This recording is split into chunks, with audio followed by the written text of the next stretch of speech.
Hey everyone, welcome back. In today's video, I'll show you how to connect your WordPress site to your Shopify store. Let's get started. First, make sure you're logged into both your WordPress admin dashboard, your Shopify store account. Now, head over to your WordPress dashboard. From the left-hand menu, hover over Plugins, then click on Add New Plugin. In the search bar at the top, type Shopify and press Enter.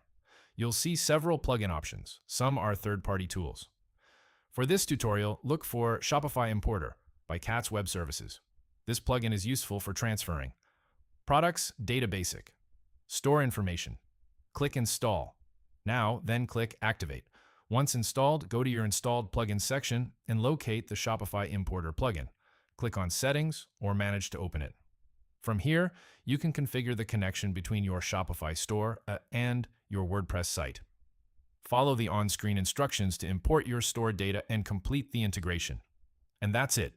Your Shopify store can now work alongside your WordPress site.